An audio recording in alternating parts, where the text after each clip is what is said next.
Muy buenas tardes. La Universidad de las Américas Puebla les brinda la más cordial bienvenida a la conferencia El Camino a las Elecciones. A continuación, presentaremos a los miembros que nos acompañan. La señorita Ivana del Río Benítez Landa, tesorera de la Mesa Directiva de Relaciones y Ciencia Política, UDLAP.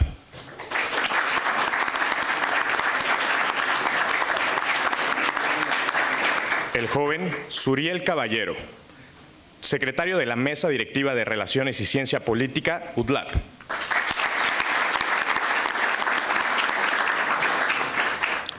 Asimismo, recibimos a los candidatos que aceptaron la invitación. Damos la bienvenida al candidato a la gobernatura de Puebla por parte del Partido Acción Nacional, Enrique Cárdenas Sánchez.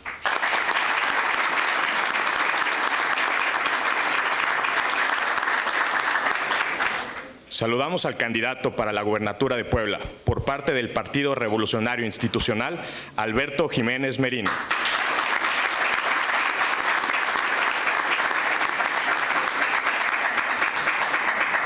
Por último, contamos con la presencia de la señorita María Paula Aguilar, estudiante de Relaciones Internacionales, para moderar esta presentación.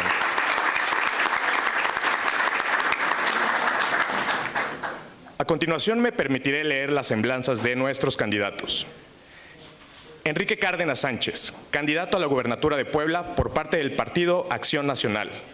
Es licenciado en Economía por el Instituto Tecnológico Autónomo de México y cuenta con los grados académicos de maestría y doctorado en Economía por la Universidad de Yale. Desde 1982 se ha dedicado a la investigación y a la docencia en diferentes universidades mexicanas y extranjeras. Fue nombrado rector de la Universidad de las Américas Puebla, cargo que ocupó de 1985 a 2002. Es investigador nivel 3 del Sistema Nacional de Investigadores desde 1996. Fue director del Centro de Estudios Espinos Iglesias hasta 2017, un centro especializado en investigación, análisis y evaluación de políticas públicas en México, donde además realizó una investigación profunda sobre la movilidad social. Junto a otras asociaciones de la sociedad civil, impulsó el Sistema Nacional Anticorrupción y la Ley 3 de 3, cabildeando la iniciativa en la Cámara de Diputados y Senadores y con la Presidencia de la República.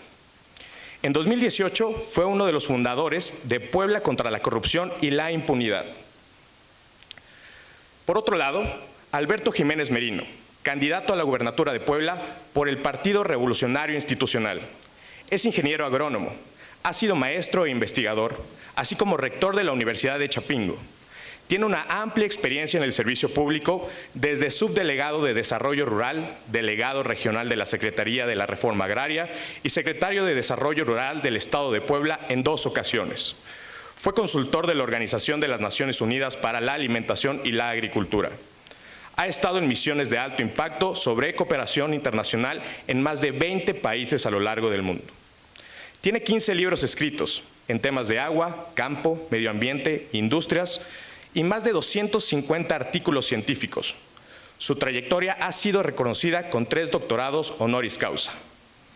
Por favor, les pido un aplauso.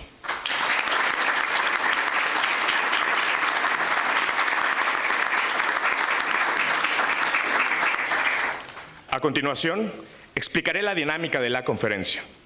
Los candidatos presentarán sus propuestas tras un breve preámbulo en 3 bloques temáticos que son medidas de corrupción e impunidad, seguridad con perspectiva de género y desarrollo y medio ambiente. Finalmente, habrá un cuarto bloque a manera de conclusión. Cada uno de los candidatos tendrá una intervención de 6 minutos. Al terminar su participación, la audiencia tendrá 15 minutos para realizar preguntas hacia los candidatos. Durante todas las sesiones de preguntas y respuestas, cada pregunta será destinada a ambos candidatos. Sin embargo, tienen la oportunidad de declinar y no responder. En caso de tomar la pregunta, deberán dar respuesta que no supere a los 2 minutos. Quien contestara primero, la pregunta será también quien abrió el bloque. En el siguiente, el otro candidato y así consecutivamente en todos los bloques. Nuestra moderadora, la señorita María Paula Aguilar, en todo momento tendrá 2 tarjetas, una de color amarillo y otra de color rojo.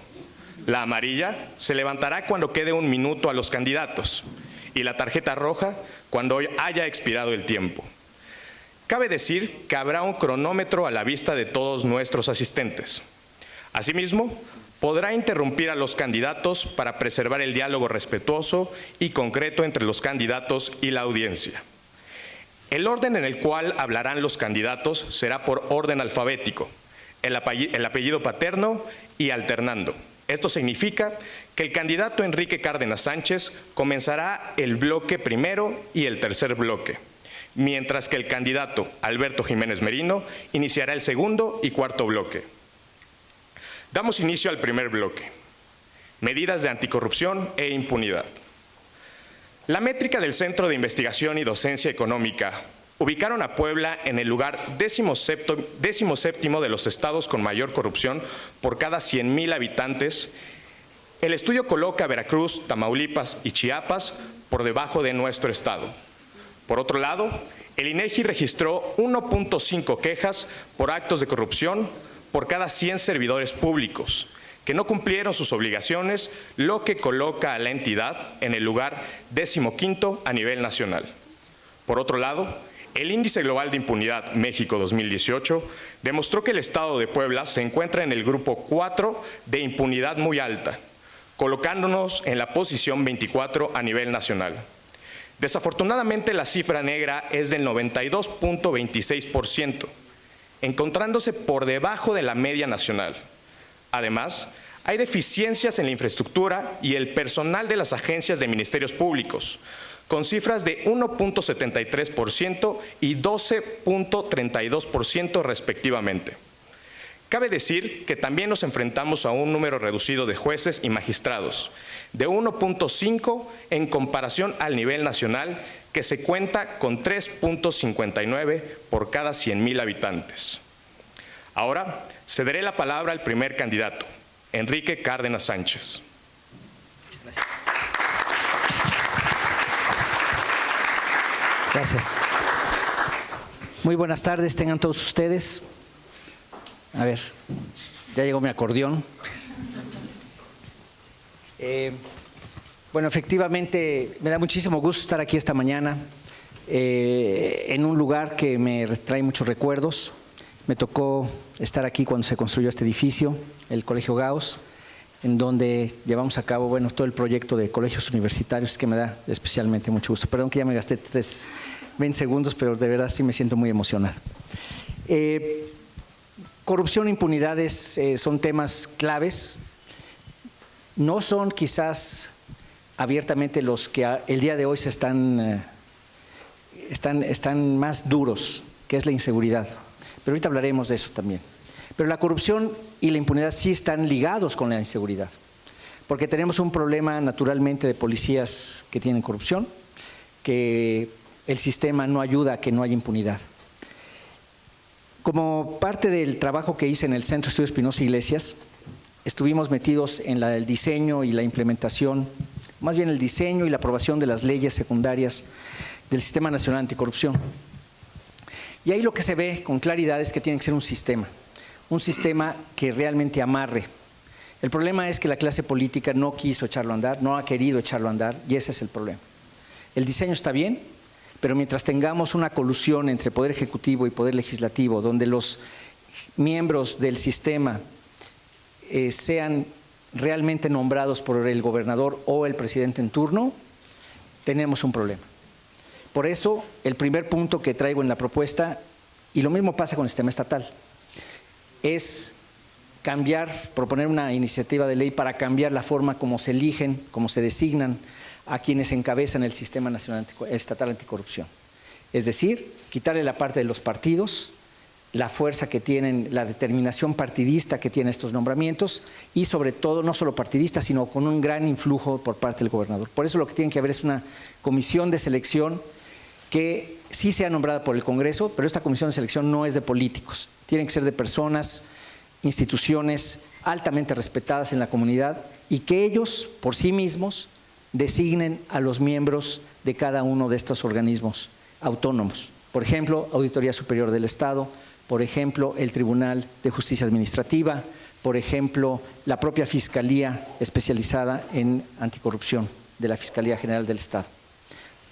Imagínense eso, el fiscal carnal que ustedes escucharon seguramente mucho hablar, el fiscal que no es independiente. Entonces, ese tipo de cosas, digamos, es una iniciativa de ley donde todos esos nombramientos sean hechos de tal manera que separemos al poder político de los ciudadanos que van a ser al final de cuentas quienes estarán supervisando esto. Segundo tema importante, todos estos órganos de constitucionales autónomos deben de tener independencia presupuestal. Mucho del problema está en que si no se portan bien estos órganos, por ejemplo el Instituto de Acceso a la Información Pública, si no se porta bien, es decir, si no esconde las cosas, si no tapa los agujeros, si no da la información como la debe de dar, pues les recortan el presupuesto. Ya está sucediendo. Entonces, la propuesta es que tengan un presupuesto ya aprobado, preaprobado por 3 años hacia adelante. De modo que cada año se apruebe el del año siguiente, pero siempre tengan al menos 3 años por delante ya aprobados. De modo que no sean sujetos a presiones políticas para que de esta manera tengan la libertad necesaria. La corrupción también tiene que arreglarse por el lado de la estricta observancia de lo que tiene el sistema. Por ejemplo, las declaraciones patrimoniales de intereses, etcétera, que es comúnmente llamada 3 de 3, tienen que ser verdaderamente observadas, vigiladas, monitoreadas por el propio sistema.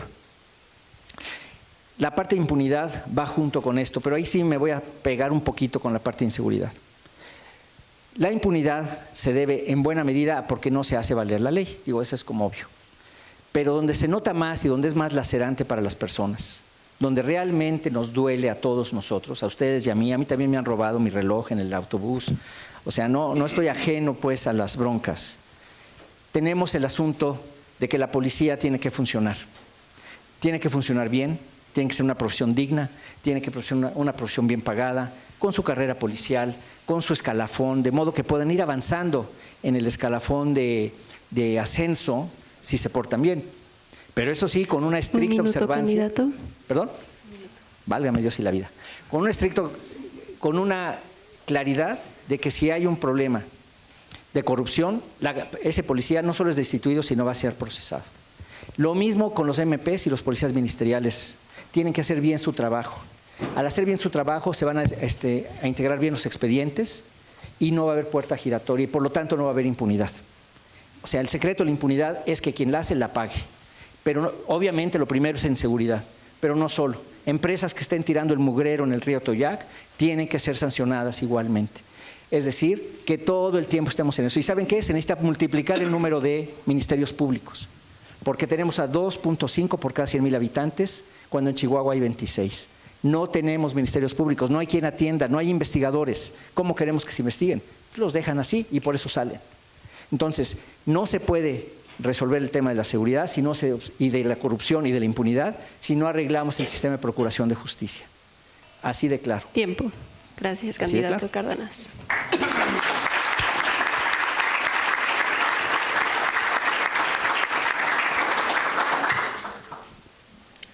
Muchas gracias, candidato. Ahora cederé la palabra al candidato Alberto Jiménez Merino.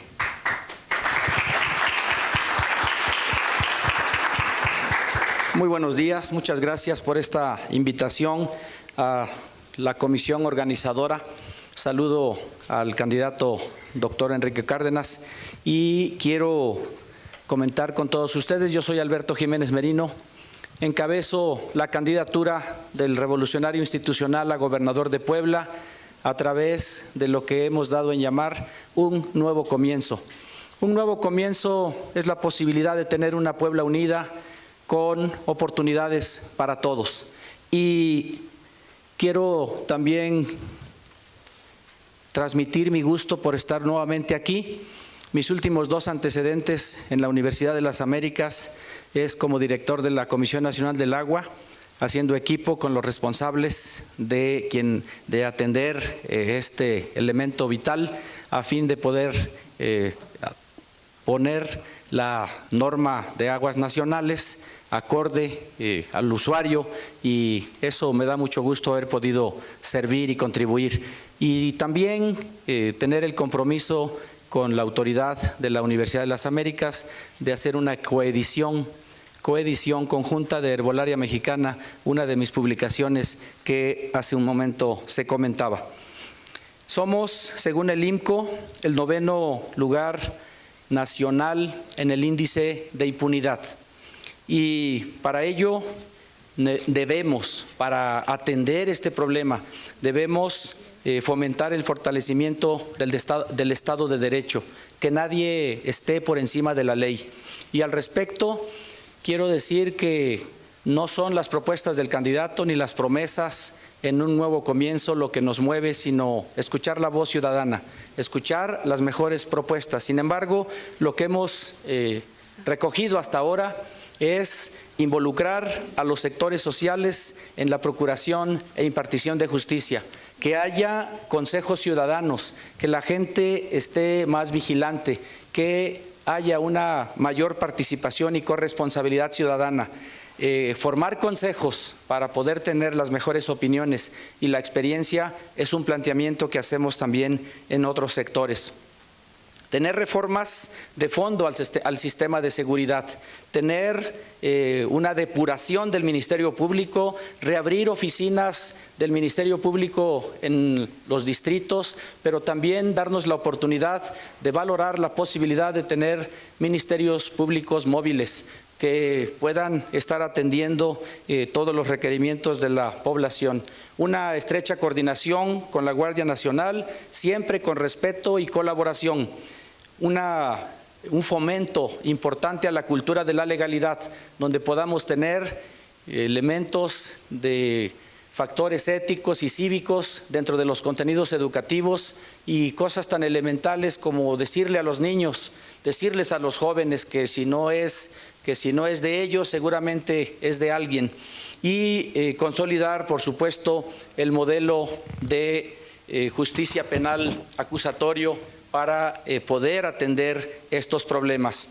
Revisaremos en aspectos de transparencia los proyectos de prestación de servicios, las asociaciones público-privadas, los fideicomisos privados, las concesiones del agua, de las carreteras, la Estrella de Puebla, las fotomultas, los verificentros. Bien vale la pena que le demos una revisada para que tengamos el mejor funcionamiento y los mejores servicios a la sociedad. Y en rendición de cuentas y en anticorrupción, una nueva ley de transparencia.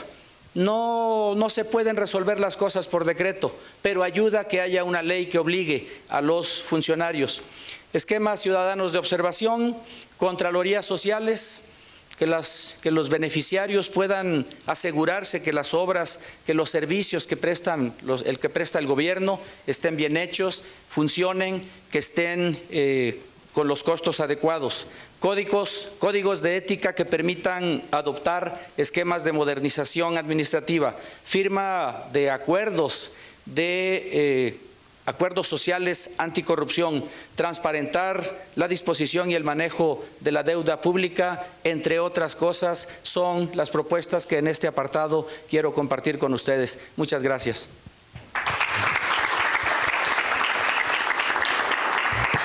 Muchas gracias al candidato. Restaron 1 minuto con 17 segundos. Lo cedemos. Muchas gracias, candidato. Ahora cederé la palabra a nuestra moderadora. Muchas gracias por acompañarnos a los dos candidatos. En este momento vamos a abrir un tiempo de 15 minutos para preguntas de ustedes. Es importante que se presenten con su nombre y su carrera. Cada candidato tiene no más de 2 minutos para contestar cada pregunta y les recordamos que estas preguntas están abiertas a ambos con la oportunidad de que puedan declinar alguna de ellas, ¿de acuerdo? Pueden empezar con sus preguntas, va a estar llegando un micrófono hacia ustedes.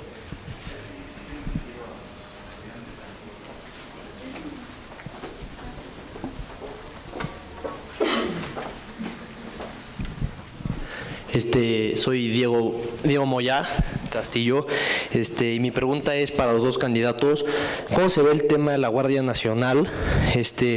Quizá el hecho de que esta creación de este nuevo cuerpo de seguridad haga que se destine mucho menos atención a las policías locales, como sucedió hace 12 años con Felipe Calderón. Entonces, ¿cómo podría manejar un gobierno local el posible abandono de las policías locales por parte del gobierno federal? ¿Sí? Efectivamente, La Guardia Nacional está donde está porque muchas veces los gobiernos estatales no atendieron el problema o no lo atendieron con la suficiente fuerza, me parece a mí. Y por eso la necesidad de una policía y de unas fuerzas de seguridad locales, estatales, es tan importante. Necesitamos que verdaderamente cumplan su cometido. En un momento más viene el bloque de seguridad con perspectiva de género, pero voy a tomar más puntos ahí. Lo que sí lo que te comentaría es, se tiene que trabajar junto con la Guardia Nacional, pero solo tenemos 5 años para hacer que la policía estatal funcione y funcione bien. Yo no estoy de acuerdo en que tengamos a militares en las calles, de ninguna manera. Y para lograrlo se necesita que nuestra policía estatal funcione y que sea ejemplo de lo que debe de suceder en cualquier lugar. Es decir, tenemos que recuperar ese espacio que lo dejamos ir. En cuanto a las policías municipales, tendrá también que haber igualmente coordinación y vamos a tratar de influir en lo que podamos y con estímulos y con incentivos adecuados para que los propios municipios también construyan sus policías locales a lo que les corresponda. Pero no podemos dejar el campo abierto solamente a la Guardia Nacional, no podemos depender de la Guardia Nacional. Yo creo que sería irresponsable y si no estamos de acuerdo con que no haya un mando civil, pues lo que tenemos que hacer es hacer ese trabajo. Es decir, tiene que haber esa coordinación, los próximos años tendrá que haber, pero tenemos el tiempo limitado para construir estas corporaciones. Gracias, candidato. Sí, gracias. Como parte de la Federación, Puebla tiene la obligación de coordinarse con el Gobierno de México y en esta ocasión la propuesta del actual gobierno es la Guardia Nacional, de tal forma que sin ser sustitutiva, más bien buscando una colaboración siempre con respeto y de acuerdo a las condiciones específicas de nuestro estado y de nuestras regiones y municipios. La propuesta nuestra es mantener esa estrecha coordinación, reitero, siempre con respeto de ambos lados a los niveles de autoridad, de acuerdo a lo que establecen las constituciones y las leyes derivadas. Y sin embargo, por la situación de seguridad que nuestro Estado mantiene, se hace necesario fortalecer los cuerpos locales, fortalecer la policía estatal, las policías municipales y a su vez la coordinación interna entre el Estado y los municipios y con la Guardia Nacional Federal. Me parece que sumando esfuerzos, como se hace también en otros sectores, es posible encontrar soluciones sin que haya competencia por ver quién es el que manda o por ver quién lo hace mejor. Siempre la coordinación tiene que darse con respeto. Gracias, candidato. Siguiente pregunta.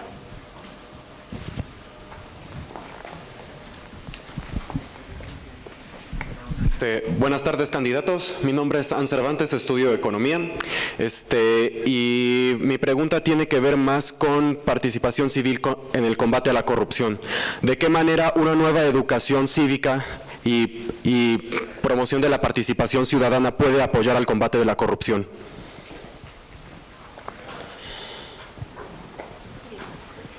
Muchas gracias. Sí. Uno de los aspectos centrales de la lucha contra la corrupción es la transparencia y en la medida en que tenemos acceso a la información podemos estar más vigilantes. Por eso mi propuesta en ese sentido es que el gobierno sea una caja de cristal en donde se tiene datos abiertos, contratos abiertos, no unos cuantos, no, todos, el 100%, y que eso permita el acercamiento de la ciudadanía a los asuntos públicos, entre ellos el combate a la corrupción.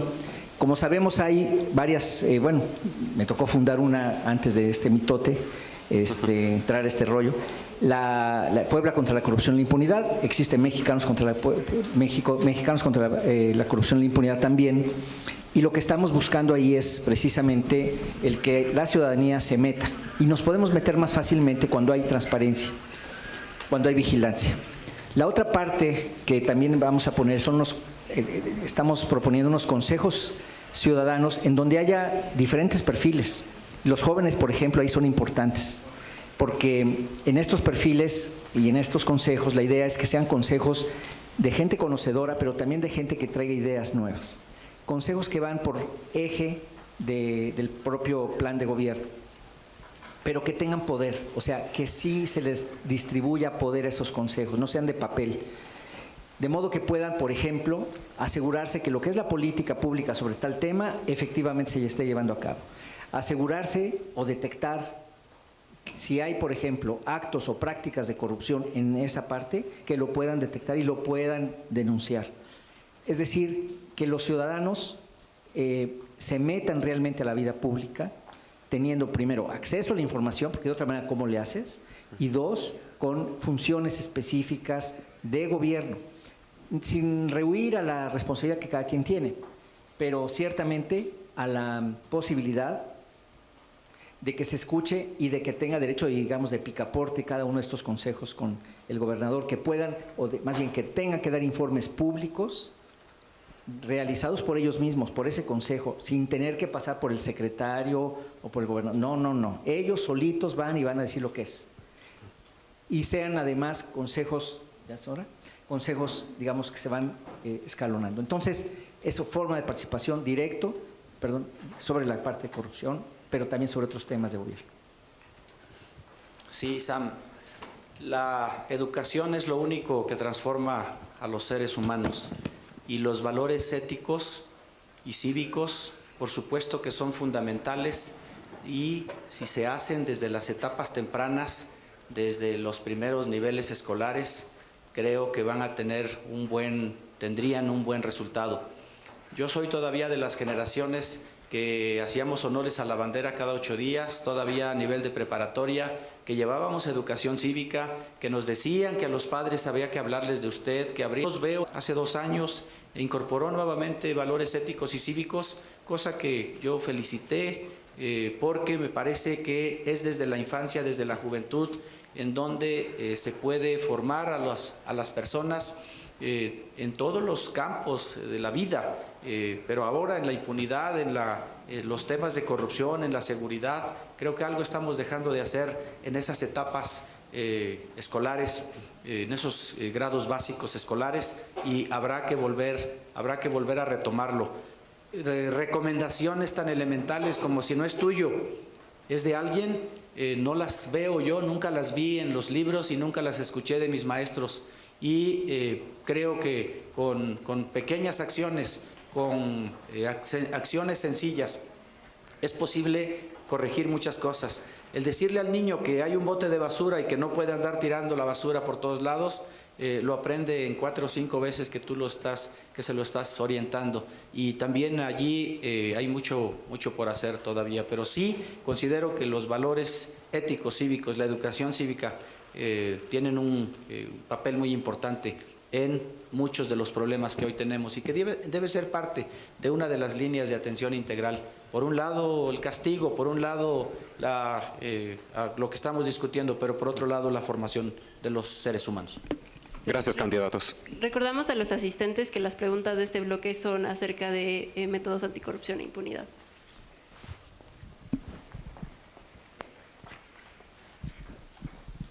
Buen día, mi nombre es Mariana Granados y soy estudiante de Relaciones Internacionales de 6º semestre. En primer lugar, considero importante que sí es necesario reforzar la infraestructura para combatir a la corrupción, ya sea los ministerios públicos o los mismos cuerpos policiales. Sin embargo, esto no asegura para nada su buen funcionamiento, que es lo que recalcaba el candidato. Creo que también sería importante checar el buen funcionamiento de la infraestructura ya existente, más que crear más cuerpos policiales. Y pues hablando de mal funcionamiento, es claro que el que haya transparencia en las instituciones no asegura impunidad, que es la principal causa de corrupción.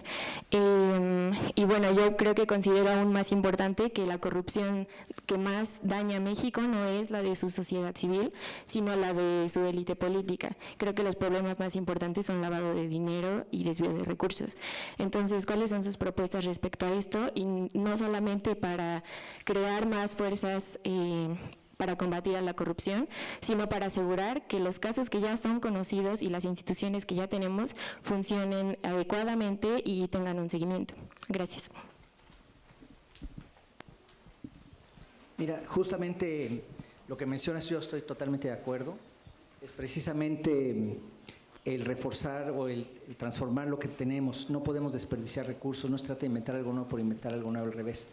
El sistema lo que tiene, es que se basa en las instituciones que ya existen. Perdón, me voy a parar para que te vea, pueda yo ver a los ojos. Es en las instituciones que ya existen. Por eso pero tienen que funcionar. Y por eso decía que lo primero que hay que hacer es nombrar a las personas de otra manera, porque ahorita dependen del gobierno. Por ejemplo, la deuda oculta que me tocó investigar aquí en Puebla, ¿por qué está así? Porque no está ni siquiera, o sea, pides la solicitud a acceso a información y te dice que está cerrada, ¿no? El contrato de la agua, por ejemplo, está cerrado. Y así, entonces, te tardas años, así, para sacarlo. De modo que sí, efectivamente, se tiene que constituir, refortalecer las instituciones, así está hecho el sistema, pero además, como bien mencionas, la parte de impunidad, yo estoy de acuerdo contigo, si no hubiera impunidad no tendríamos muchos problemas, y por eso lo de los ministerios públicos, que ahora en el segundo bloque yo me fui, pensé que el segundo era de otra cosa, entonces ahorita me voy a meter a MPs y eso. La impunidad sí es clave, es fundamental, y ahí es en donde tenemos también que reforzar muchísimo, en el tema de inseguridad, pero como digo, de cualquier otro tipo de tema, por ejemplo, de corrupción por la parte de los inspectores, etc. Entonces, sí estoy completamente de acuerdo, tenemos que reforzar las instituciones que tenemos, pero sí que hacer que funcionen y que funcionen bien y que tengan esos procesos, esas evaluaciones permanentes de cómo están jalando. Y por eso los consejos son importantes, porque son entes independientes que estarán checando por parte de los ciudadanos para que sí estén funcionando y que den sus reportes en forma independiente, sin depender de verdad del gobierno en turno. Y eso nos da a los ciudadanos muchísimo más acceso a lo que tenemos. ¿Sale? Sí, gracias. Hay una frase clave para la convivencia que dice: no le hagas a los otros lo que no quieres que te hagan a ti, y esa te resuelve miles de problemas. Y hay otra frase para el desarrollo que yo conocí en la FAO, donde tuve la oportunidad de ser consultor en 1993, que dice: hay que hacer mejor lo que ya se hace, aprovechando al máximo lo que ya se tiene. Igual, por donde la veas, es recuperar lo que tú atinadamente has expresado. Bueno, ya hay infraestructura, ya hay formación humana, ya hay, capital humano formado, hay mecanismos establecidos. ¿Cómo hacemos mejor lo que ya estamos haciendo? ¿Cómo aprovechamos al máximo lo que ya tenemos? Y que no sigamos inventando el gobierno cada 6 años, que no sigamos inventando el gobierno estatal cada 6 años y los gobiernos municipales cada 3, y que no sigamos diciendo que porque lo hizo aquel no sirve, o porque ahora sí ya llegó el que sabe, y eso nos ha lastimado, nos ha afectado, se han desperdiciado millones de pesos en recursos, se han vuelto a retroceder en muchos aspectos. Y estoy muy claro y muy seguro que tenemos que mejorar todo aquello, tenemos que recuperar todo aquello que ha funcionado para beneficio de los ciudadanos. En esta parte me quedaría en tu pregunta.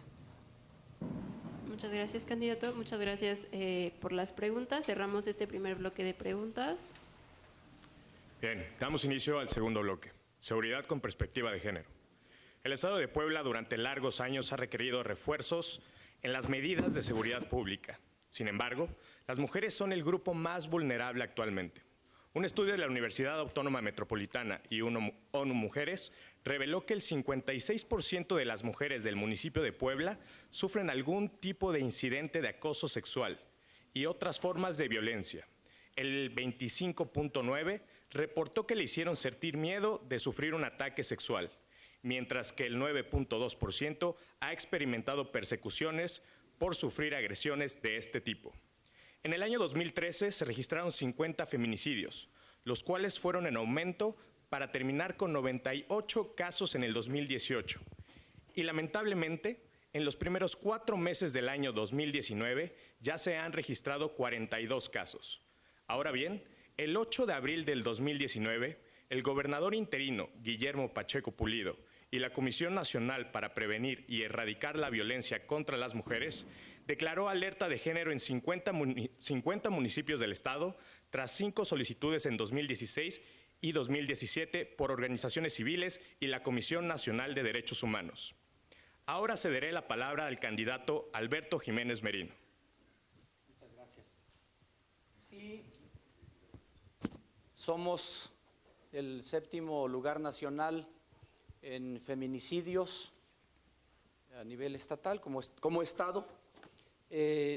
Por ello es importante rescatar los valores y hacer un frente común contra la corrupción, contra la impunidad, y es necesario rescatar la cultura de la denuncia, fortalecer la cultura de la denuncia. Y para ello estaremos impulsando un modelo estratégico donde se pueda hacer uso integral de la tecnología para prevenir el delito. Es necesario también el poder hacer análisis de los mecanismos de información proactiva. Hay que anticiparse a las cosas.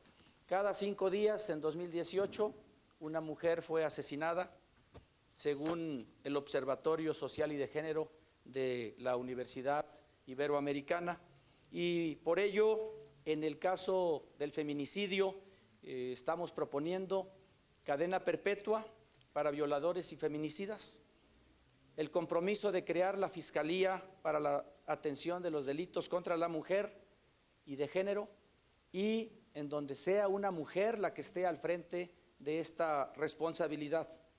Rescatar y fortalecer los refugios seguros para mujeres víctimas de violencia, y que todo ello nos ayude a disminuir sustantivamente los feminicidios, que nos ayude a corregir la seguridad.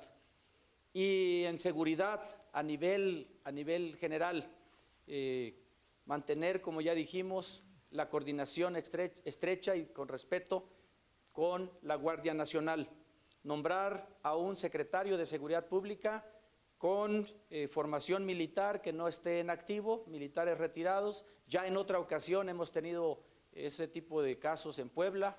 El último secretario que yo conocí era un general del Estado Mayor con muy buenos resultados. Quiero destacar que gobiernos priistas dejaron un Estado seguro y que sabemos cómo hacerlo, tenemos experiencia al respecto. Es necesario que toda la fuerza policial tenga el certificado único policial. Hay que revisar el examen de confianza, donde hay bastantes divergencias, y habría que tener un certificado único. La creación de una unidad estatal de inteligencia. Sí necesitamos espiar a la gente, pero espiar a los delincuentes, es decir, espiar a los que están dañando a los ciudadanos, y que no se encargue en estas instancias, como se ha dicho por allí, que andan vigilando otro tipo de cosas. Transporte seguro, cercano y libre de acoso, transporte público, seguro contra robo en el transporte público, combatir el robo en el autotransporte, especialmente en el transporte de carga, que allá en la zona del Triángulo Rojo, entre Tecamachalco, Quecholac, Huixcolotla, Acatzingo, se estima cerca del 90% de los robos a transporte de carga. También revisar la posibilidad de algunas carreteras, hacerlas de alta velocidad, a fin de que no tengan los problemas de topes y los problemas en donde se facilite este tipo de delitos. Y la implementación de unidades de video de alertamiento ciudadano, para que pueda tenerse rápidamente una reacción, una atención a estas necesidades. Y por supuesto, el combate frontal al robo de hidrocarburos. Este sería mi comentario en este segmento. Gracias al candidato. Cedemos la palabra al candidato Cárdenas. Bueno, pues Pues ya les había yo empezado a comentar cosas sobre seguridad. Básicamente les decía que la parte inicial es como es complejo, tiene varias partes y si una no funciona, lo demás no va a jalar. Es como un banquito, hagan de cuenta, con 3 o 4 patas y sin una patita ya no jalo. Primero, entonces, las corporaciones policíacas, no se trata de inventar una cosa nueva necesariamente, sí tomar a los policías buenos, pero sí también estar seguros que los que se quedan son adecuados. Entonces, tiene que ver ahí, desde la dignificación que ya hablaba, su carrera policial, métodos de seguimiento, evaluación, promoción de los policías, etcétera. Seguridad que tengan ellos para su familia, tienen salarios razonables, más o menos el 80% de los policías actualmente en Puebla ganan menos de 10,000 pesos mensuales. Y otro 20% menos un pedacito para que den el 100, ganan menos de 15,000 pesos mensuales. Es obviamente insuficiente, nadie en su sano juicio se va a jugar la vida cada 8 días sin tener seguro, además tienen que comprar hasta el equipo, pagar la gasolina de la patrulla, etcétera, etcétera, etcétera, y jugársela por 6,000 pesos, ¿verdad? Entonces, eso no puede ser, se tiene que reforzar, pero sí con estos controles que les mencionaba de no corrupción, no extorsión. Ahora, vamos más a la Procuración de Justicia, que es clave, porque tiene que ver con impunidad también y tiene que ver mucho con seguridad. Es que les decía, los policías ministeriales, los que hacen las investigaciones, también tienen que ser realmente profesionistas. O sea, deben de ser gente preparada, que sepa hacer esas investigaciones, que sepa documentarlas, que sepa hacer las pruebas, para que cuando lleguen con el Ministerio Público y se presenten a un juez de control, el juez de control tenga elementos suficientes para decir, integro bien el expediente y por lo tanto esta persona que sí delinquió, o sea, hay suficientes pruebas para detenerlo. Pero si no las hay, pues claro que lo van a dejar ir. Entonces, mucho del problema de la impunidad, y regresamos al tema de impunidad, efectivamente con corrupción, impunidad, pero también con seguridad es, pues los dejan ir porque no se hace bien la investigación. El juez no tiene elementos para detener. Y por lo tanto, es tan malo detener a alguien inocente y que se quede en la cárcel, como alguien que debería estar en la cárcel y que está fuera. Las dos cosas. Y tenemos cifras terribles en esto de la Procuración de Justicia. 60%, chequen el dato, 60% de las personas en Puebla que son detenidas son presionadas para dar la versión de los hechos que le dice el Ministerio Público. O sea, tortura, cosas les hacen. 60%. 20% de las personas que son detenidas son extraídas de la calle sin orden judicial. 20% más son extraídas de su casa, sin tener una orden judicial. Entonces, la Procuración de Justicia es fundamental y por eso hablamos del número de los investigadores, de policías que ganan 6,000 pesos. ¿Cómo van a hacer una buena investigación? Ustedes díganme. No es posible, simple y llanamente no es posible. Se tiene que reconstruir todo ese aparato, porque no funciona y no puede funcionar. Atlisco no tiene un ministerio público. ¿Dónde vas a denunciar? Entonces, las denuncias que haces, cuando uno va a denunciar, uno tiene que tener la certeza de que te van a atender, que no te van a tener ahí 2 días, ¿no? Segundo, que tampoco te van a perseguir. No, uno no denuncia no porque no quieras denunciar, primero porque no pasa nada después. Y segundo, ¿qué tal que denuncias y luego se van contra ti? Ah, vengo a revisar su casa, usted que denunció un robo, a ver, pues tengo que ir a checar su casa. ¿Y te da miedo abrir la casa a alguien? ¿Sí o no es cierto? Porque capaz que te checan, ¿qué onda? Entonces no. Por eso es tan fundamental lo de seguridad, procuración de justicia. Naturalmente tenemos que irnos, ya me voy a la parte de género también, para no dejarla fuera, al contrario. En la parte de género, sí veo que tenemos que empezar desde el principio, desde que empieza la violencia. La violencia empieza con el acoso, empieza con el acoso verbal, empieza también de ahí hasta un acoso sexual, en todos los ámbitos. Aquí tengo el dato, 64 mujeres mayores de 15 años declaran haber sido violentadas en algún momento, por lo menos una vez. 64%. Es una bestialidad. Lo mismo pasa con 24% en la escuela, 25% en el trabajo. O sea, en cualquier ámbito puede suceder y por eso sí vamos a meter lo que haga falta para que se castigue y se sancione el acoso. Porque ahí empezamos y tenemos que pararlo en seco, el acoso. porque si no lo paramos en seco, luego viene la violencia. Un O sea, son minuto, como candidato. grados. Sí.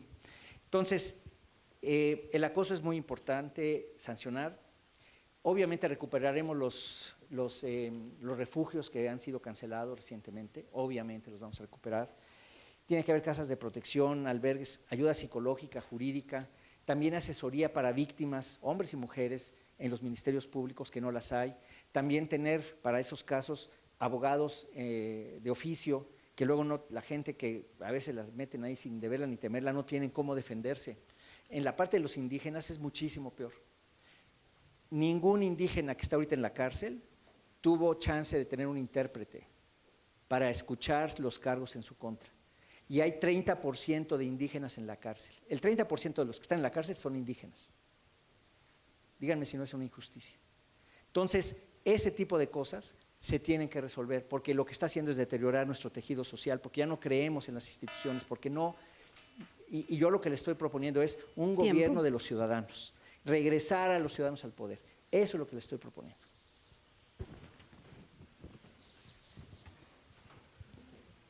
Muchas gracias por la intervención de los candidatos. De nuevo se abre un bloque de 15 minutos para preguntas. En esta ocasión las preguntas se contestan primordialmente por el candidato Alberto Jiménez y posteriormente el candidato Enrique Cárdenas.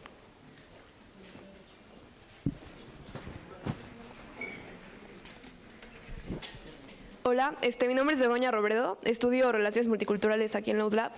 Y mi pregunta es más como el tema de educación en cuanto a perspectiva de género, ya que se ha visto que aunque se hagan las instalaciones o las estructuras para que se proteja pues el tema de género en cualquier institución, no se respeta porque la gente que está en el puesto no está capacitada con educación de cómo tratar estos temas. Entonces, bueno, aquí en la UDLAP no contamos con un protocolo de género, y pues yo creo que igual en muchas instituciones como educativas o laborales, como sea. Entonces me gustaría saber cuál es su propuesta para, no sé si hacer una ley que en serio proteja a las personas que sufren de violencia de género, como hombres como mujeres, y también cómo propondrían que se eduque a las personas que ocupen estos puestos, ya sea en el gobierno o igual en instituciones privadas. Sí.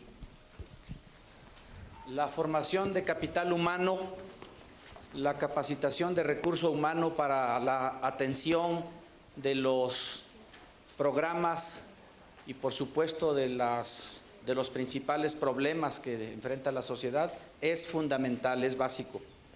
Y en las responsabilidades donde yo he estado, me he dado cuenta que lo que más ha faltado es cómo capacitar de manera, aunque sea express, aunque sea de manera rápida, a quienes van a operar los programas. Ahí es en donde hay mucha de la ineficiencia, mucha de la falta de cumplimiento en los objetivos de los programas por no tener personal preparado. Y en este caso coincido totalmente que hace falta el poder tener una capacitación básica, una capacitación mínima para poder atender este tipo de problemática.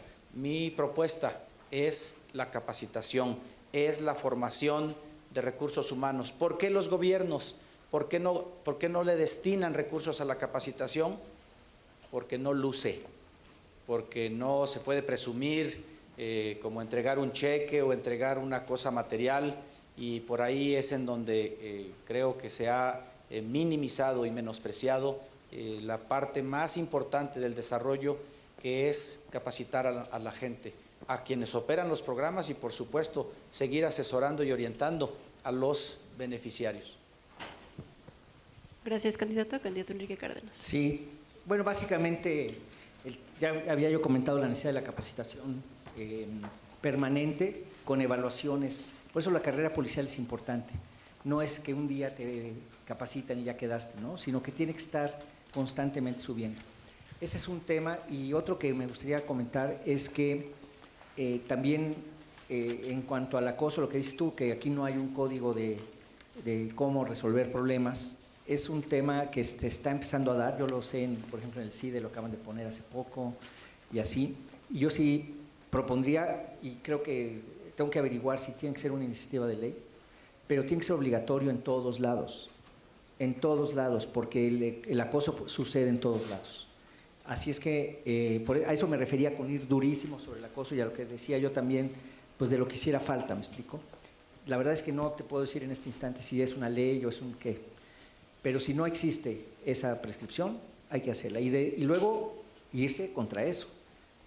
Es decir, por ejemplo, que la Comisión de Derechos Humanos, por ejemplo, tenga entre sus funciones el recibir este tipo de quejas, si es que en tu propio lugar no te hacen caso, ¿no? O sea, que haya una instancia más para arriba. Otra vez ahí, si quienes son miembros de esa comisión son electos, seleccionados por personas que no son políticas, sino que son verdaderamente ciudadanos, pues entonces va a haber mayor acogimiento. Segundo punto que aprovecho tu pregunta para contestar, para comentar, es que sí creo que más, bueno, independientemente de la paridad de género para diferentes puestos y esas cosas, yo sí veo que en la Procuración de Justicia es muy importante, tanto en las policías como en las denuncias, tener mujeres que sean miembros de MP, o sea, MPs, que por lo menos el 30% de los MPs sean mujeres, por lo menos, porque sí se necesita empatía, sí se necesita sentirse empáticamente recibida, y por eso también mencioné hace un rato de las asesorías para mujeres violentadas. Tiempo. Asesorías, que esas existen, asesoras, personas especializadas para atender psicológicamente, para atender jurídicamente casos de violencia Tiempo. a las mujeres. Eso también es importante. Ahí está, en la propuesta.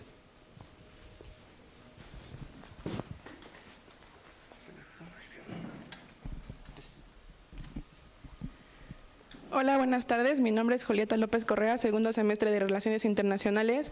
Y pues mi pregunta es, ¿qué medidas tomarán para la inclusión de las mujeres en temas de seguridad para que no se lleguen a tomar medidas extremas como la creación de un taxi solo para el uso de mujeres, ya que eso lleva a la exclusión y no a la inclusión? Candidato Alberto.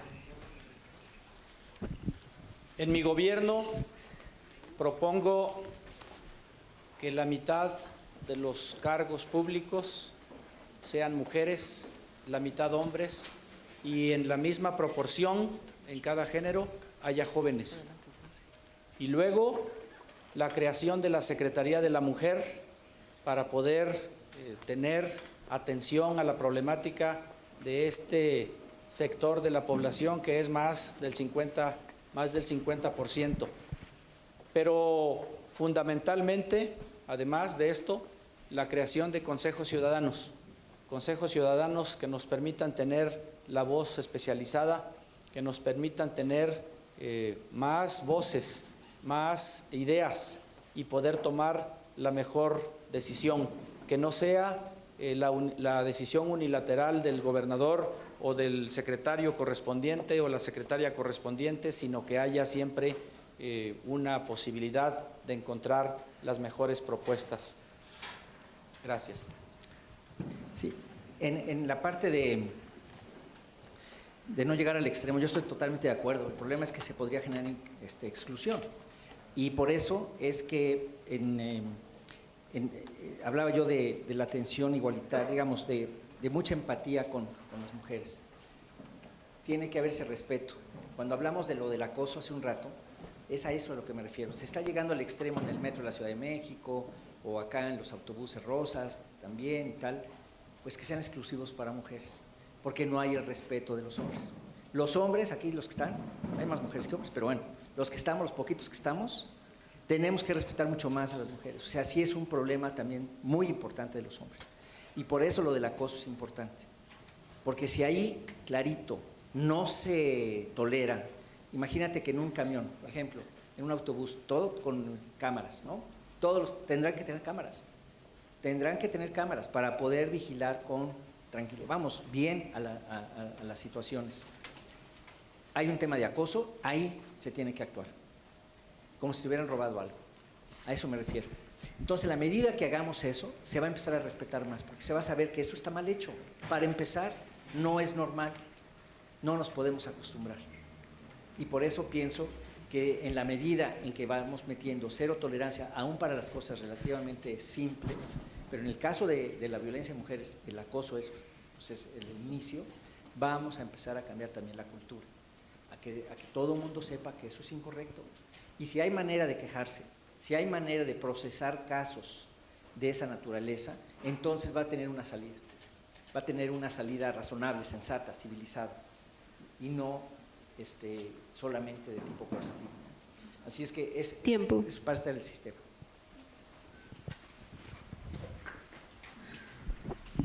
Muchas gracias.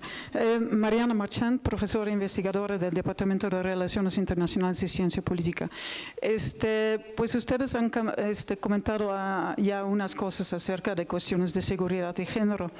Lo que sí me gustaría comentar un poquito más es, por ejemplo, en el gobierno anterior había mucha resistencia de aceptar la alerta de género. Ahora sí se declaró la alerta de género aquí en el estado de Puebla, pero también hay muchas críticas acerca qué significa la alerta de género y qué realmente se puede obtener en términos de mejora, ¿no? Y como ya mencionaron, hay muchas cosas que empiezan a nivel del acoso, pero también la cuestión de violencia doméstica, y aún así, como también se comentó, es que aquí ya han subido los feminicidios y también, por ejemplo, trata de personas, que afecta en un mayor grado a las mujeres. Entonces, me gustaría saber qué opinan de la alerta de género y cómo pudieron en sus propuestas mejorar la alerta de género. Gracias. Es una medida buena, pero insuficiente. Necesitamos que pueda ampliarse a los 217 municipios. Necesitamos que pueda tenerse la voluntad para aplicar las 45 recomendaciones que hace la Secretaría de Gobernación Federal. No veo presupuestos, creo que mucho tendrá que ser la buena voluntad y la disposición, articular secretarías, articular dependencias para poder atender esas 45 recomendaciones. Ojalá y no sea usada solo de manera oportunista y política. Creo que es un problema muy serio, pero y digo que no es suficiente porque pues la atención a la violencia en general, mucho tiene que ver con las policías, mucho tiene que ver con la coordinación, mucho con lo que ya platicamos, pero también con la pobreza de la gente. 2/3 partes de la población de Puebla está en pobreza y la gente está descapitalizada. La gente pues tiene tentaciones del dinero y de los ingresos fáciles, y pues llegan los delincuentes y les ofrecen por algún trabajo ilícito mucho más que lo que lícitamente podrían estar trabajando, y lo van tomando. Pero también recuerdo que mucha de la violencia es por la falta de no tener medios de producción. Muchas cosas allá en las zonas rurales, por ejemplo, se hacen a mano, la gente llega muy cansada, la gente llega frustrada a su casa y lo primero que hace pues es discutir con la mujer y con los hijos, y todo eso va generando también importantes índices de violencia. Tiempo. Es integral el asunto, no es suficiente, es buena. Bueno, qué bueno que finalmente, después de batallar tanto, no sé por qué se hacían guajes tanto tiempo para aceptar la alerta de género. Yo mismo marché con mucha gente para presionar a que se aceptara, no como algo que fuera a resolver todo, pero por lo menos un reconocimiento público de que había un problema. Y qué bueno que finalmente se hizo. También creo que fue por razones políticas, así, Tomás, ¿no? Pero, y ciertamente es insuficiente. Lo que me parece, es lo que pienso de entrada, es insuficiente. Se tiene que meter el protocolo de Naciones Unidas, se tiene que ir mucho más allá entre las cosas que estábamos hablando. Violencia intrafamiliar, yo creo que esa es de las más gruesas.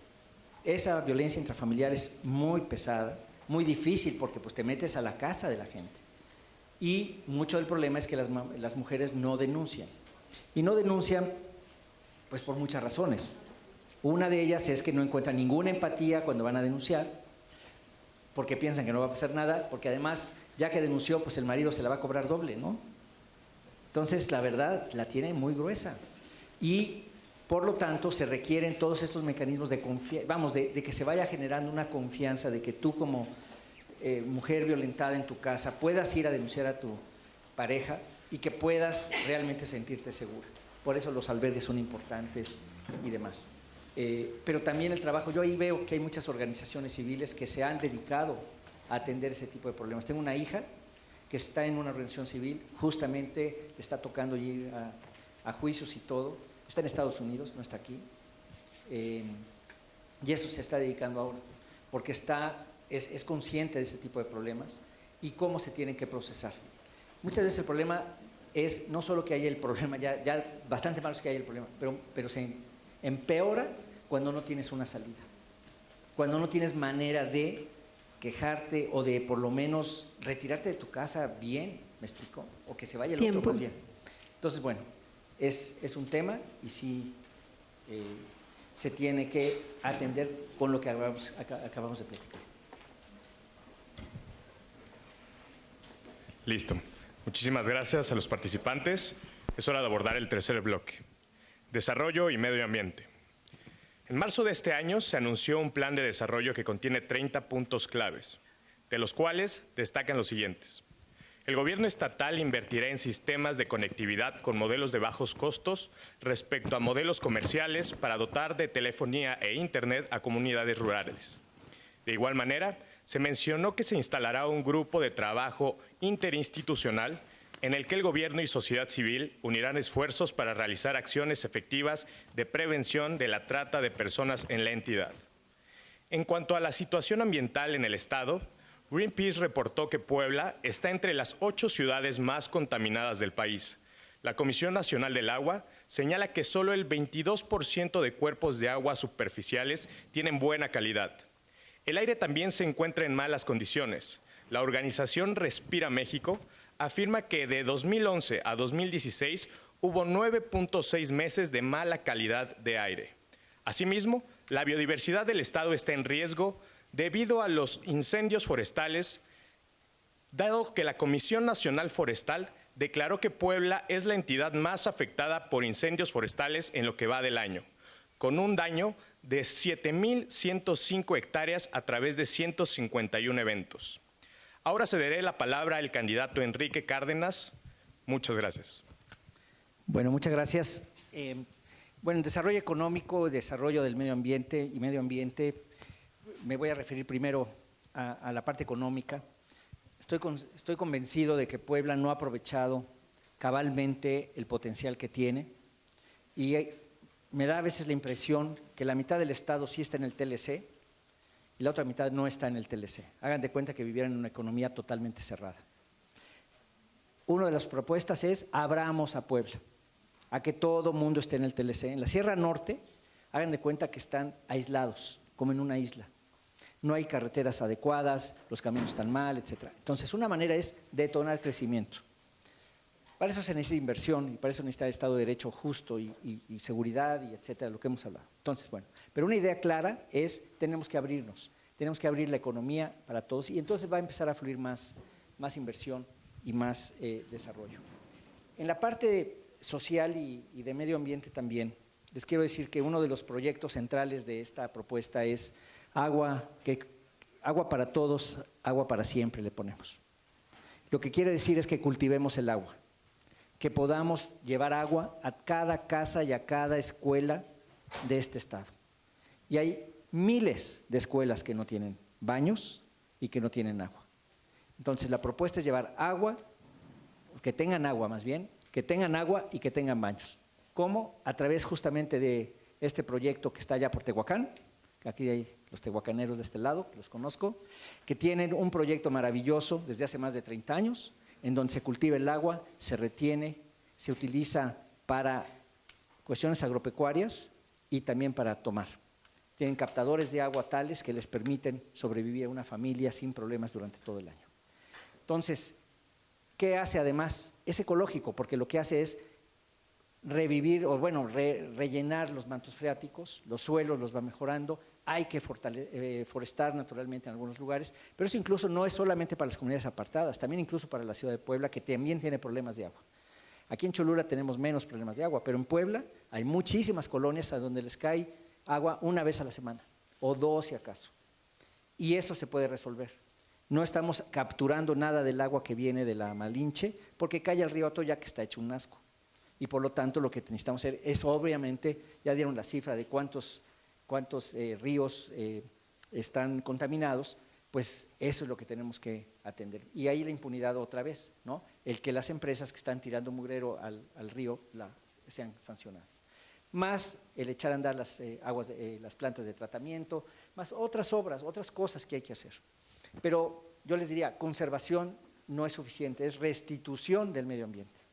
Ya no lo estamos acabando, lo estamos cargando, para que me entiendan. Estamos acabando con él. Hay muchas zonas deforestadas en el estado. El proyecto o lo que ha hecho la CONAFORT, por ejemplo, de dar incentivos a que los campesinos mismos cuiden los árboles, cuiden los bosques, es muy bueno, es importante y espero que el gobierno federal no acabe con ese programa porque es muy importante para la conservación de los bosques. Y de la misma manera, el desarrollo también de las familias, de las comunidades. Aquí les puedo anticipar que queremos hacer un programa de gestores de paz, como el Peace Corps que se utiliza en Estados Unidos. Gestores de paz significa personas que estén en las comunidades, jóvenes como ustedes, que dicen, yo me voy a echar un año en una comunidad porque voy a ayudar a esa comunidad a conectar las necesidades locales con las instituciones en los 3 órdenes de gobierno que pueden apoyar. Es decir, gestionar, ayudar a esas comunidades y generar un tejido social que hemos perdido. Tienen una enorme fuerza ese tipo de trabajo y el propósito es establecer esos gestores de paz con jóvenes para que podamos realmente impactar a las zonas más vulneradas del estado. Ojalá en todo el país hubiera eso. De esa forma vamos a estar mejorando la calidad de vida de la gente. En salud igual, y estamos hablando de desarrollo también. Salud, necesitamos acercar la salud a las familias. ¿Cómo le vamos a hacer? En las comunidades más alejadas no hay manera de tener un médico en cada comunidad de 50 casas, 30 casas, es imposible. Pero lo que sí podemos hacer es tener unidades médicas que se estén moviendo, que vayan a atender a una comunidad por lo menos una vez a la semana, en donde también haya transporte, facilidades de transporte para poder ir a una clínica si es necesario. En las zonas más urbanas y semiurbanas, donde hay muchas farmacias que tienen consultorios adyacentes con médicos, esos médicos que están ya registrados, que son titulados, que están aceptados por la misma COFEPRIS, esos los vamos a integrar al sistema estatal de salud.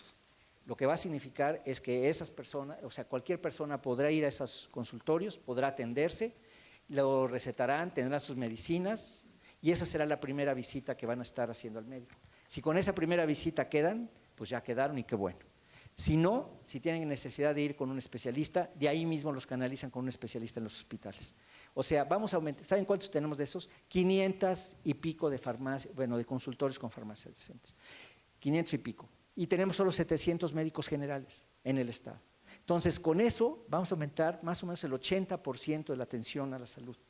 Ojalá hubiera más farmacias. Bueno, con esto va a haber más farmacias, van a ver. Más gente se va a animar a poner una farmacia porque tiene manera de tener un doctor y va a tener más ventas, ¿sí o no?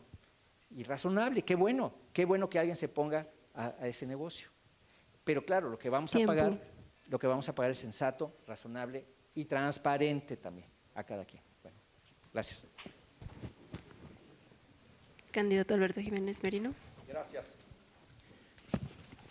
La pobreza y la desigualdad son los problemas socioeconómicos más importantes que tenemos en Puebla. Y el deterioro ambiental es el problema más grande y el reto más grande de nuestra casa, de nuestro ecosistema. Nada de lo que hemos discutido antes tendría sentido si no restituimos el medio ambiente, si no detenemos el deterioro y lo revertimos para beneficio de las generaciones actuales, pero sobre todo de las futuras generaciones. Entre los retos más importantes que tenemos en el medio ambiente está el garantizar la disponibilidad de agua, está el garantizar el acceso a la energía, el asegurar el acceso de todas las personas a viviendas y servicios básicos, el poder gestionar el uso eficiente de los recursos naturales para el 2030, donde, por cierto, los pesimistas dicen que ya no tenemos más tiempo, que tenemos que acelerar todas estas acciones para recuperar nuestro ambiente. También un reto es establecer acciones para mitigar los efectos del cambio climático. El año pasado se tuvo la canícula, el periodo seco, más importante desde 1940. Se secaron los acuíferos, hubo poca cosecha, se secó la vegetación y todo esto está impactando drásticamente. Necesitamos restablecer y hacer un uso sustentable, un uso sostenible de los ecosistemas terrestres. Y por eso, en un nuevo comienzo, las principales propuestas que tenemos son el poder atender el problema del agua para garantizar agua en cantidad y calidad suficientes para toda la población y de una manera sostenible. Yo también felicito a Alternativas Ecológicas de Tehuacán, un gran programa que ha participado en resolver muchos problemas de Puebla y que hoy van ahí a la vanguardia en el uso y el manejo del agua. Y para garantizar el agua para la población necesitamos sanear y reusar. Tener ríos limpios ya no puede esperar. Yo nací allá en Tecomatlán y tomé agua del río Mixteco directamente. Y luego ahí pescaba y también comí peces de ese río. Hoy es impensable en muchos ríos y particularmente en el Atoyac, donde muchos niños y jóvenes de Puebla piensan que los ríos son así, apestosos y sucios. Y entonces necesitamos sanear las principales cuencas de Puebla. Atoyac, 22 municipios, y allá en el norte, el río Nejapa, Huauchinango, Jicotepec, el río Salado de Tehuacán hasta la Sierra Negra, el río Nejapa de Atlisco hacia Izúcar de Matamoros, la Barranca del Águila aquí en Acajete hacia Tepeaca, Tecamachalco, hasta Tepeyagualco.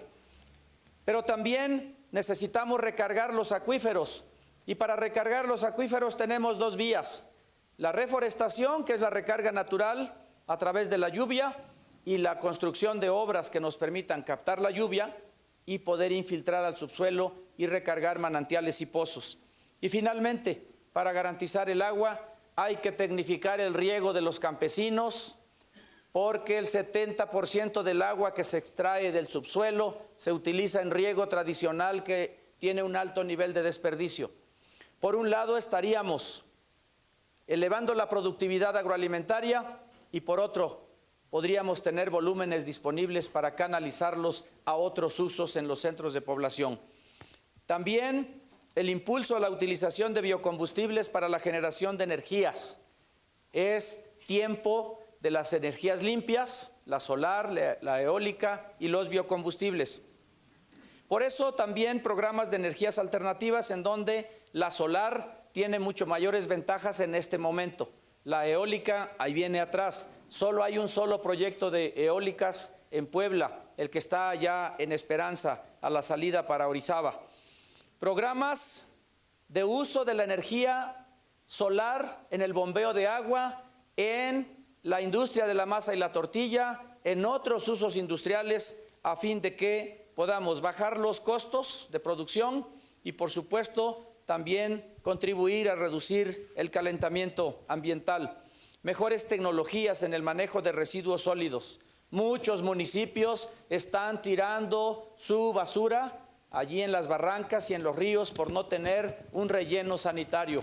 En toda la Sierra Norte, Jicotepec, Huauchinango, no hay rellenos sanitarios y la basura se está yendo allí a lugares en donde se dispersa por el viento y por los animales silvestres y eso está contaminando las aguas. En Izúcar de Matamoros, allí saliendo hacia Oaxaca, ahí está el tiradero.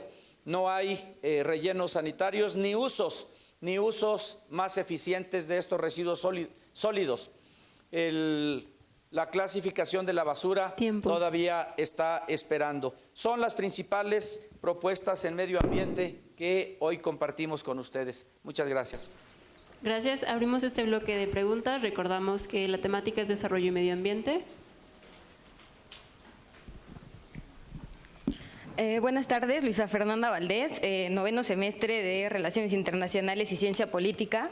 Escuchando sus propuestas, ¿qué tan adentro están o qué tan inmersos alcanzan transversalmente las comunidades indígenas en estas ideas que tienen para transformar el medio ambiente y cómo integran los proyectos de resistencia contra la vida y el territorio que tienen estas comunidades?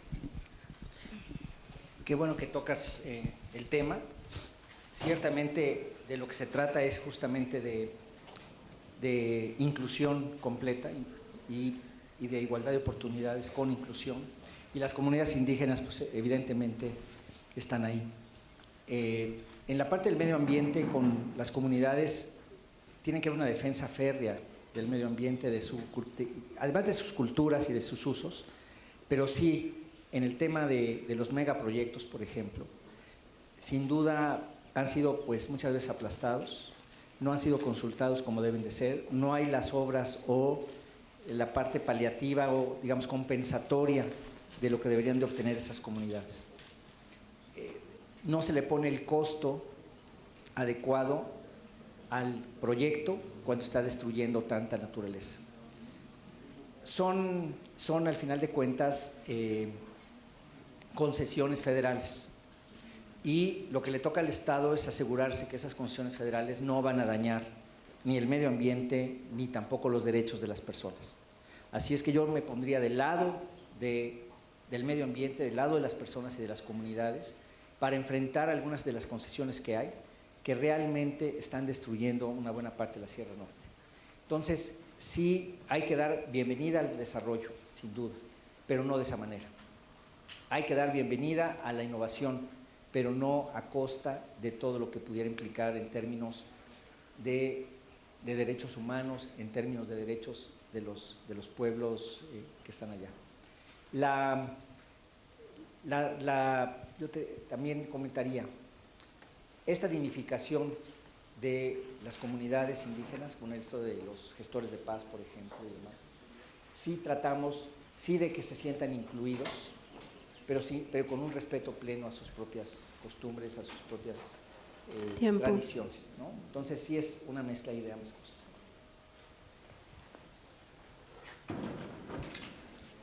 A lo largo de 27 años, a partir de 1991, he venido trabajando con cientos de comunidades, conozco todo el territorio poblano y por supuesto he trabajado también en comunidades indígenas, pueblos originarios.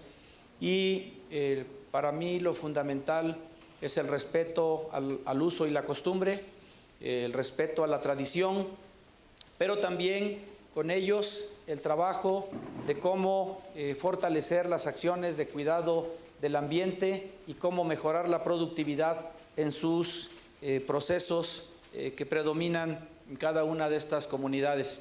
En comunidades indígenas, a través de la demostración, por ejemplo, hemos podido pasar de 800 kilos, de 1,000 kilos de maíz a 2,5 toneladas, a 2,500, 3,000 kilos en un solo año.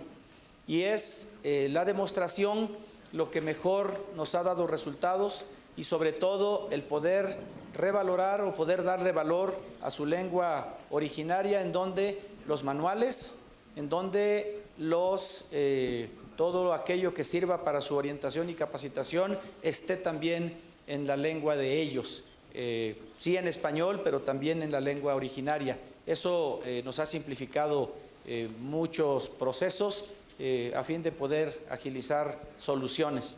Desde el punto de vista de la justicia, se sabe que muchos indígenas están presos porque nunca hubo quien interpretara, quien pudiera traducir cuál era el problema y por tanto pues a la autoridad se le hizo fácil simplemente sacar conclusiones. Hemos sabido de casos en las fiscalías en donde pues no hay para investigar y entonces pues cierras la carpeta con lo poco que logres tener y muchas veces se cometen injusticias. Pueblos originarios donde más de 600,000 poblanos viven, están considerados en un nuevo comienzo.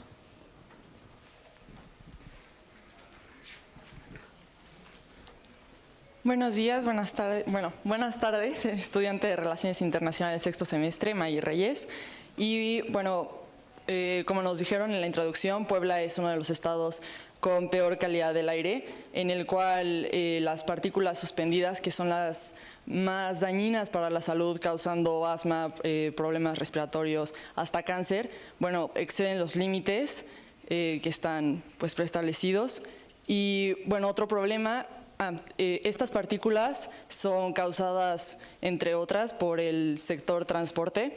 Y bueno, otro problema que tiene Puebla es que pues nada más hace falta salir a las calles para saber que la ciudad es un caos en el transporte público.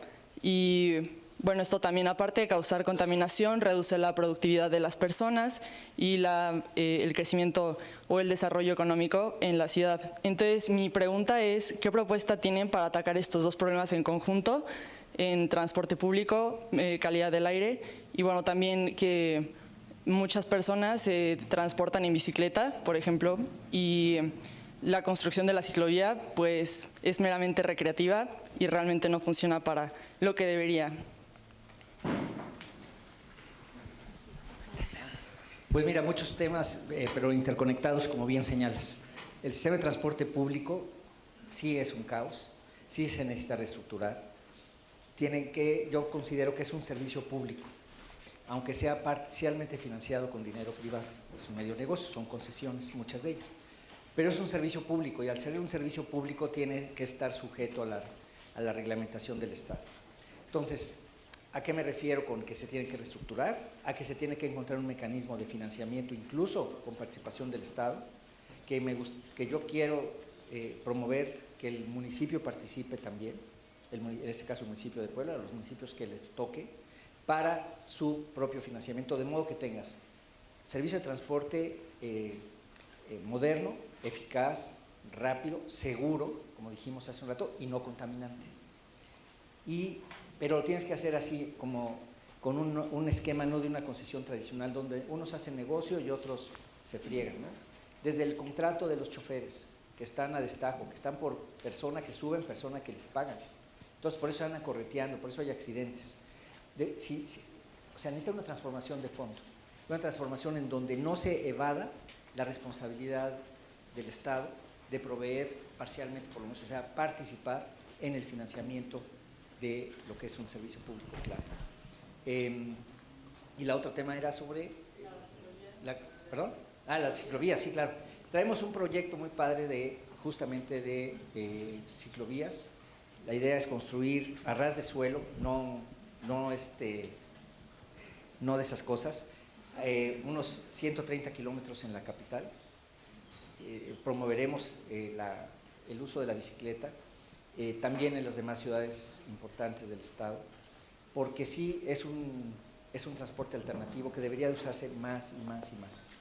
Entonces, sí es uno de los factores que va junto con transporte público, naturalmente, porque lo va a estar aliviando, pero sí de una manera razonable, sensata, barata, con también mucho más respeto y protección a los ciclistas, a los peatones también. Los peatones también se encuentran con cada obstáculo, no solamente los ciclistas, ¿verdad? Pero sí es una política que va junto con la parte de los ciclistas.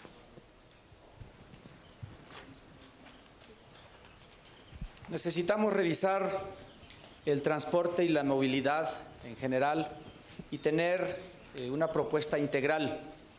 Me parece que habrá que incorporar otras opciones, habría que revisar las rutas.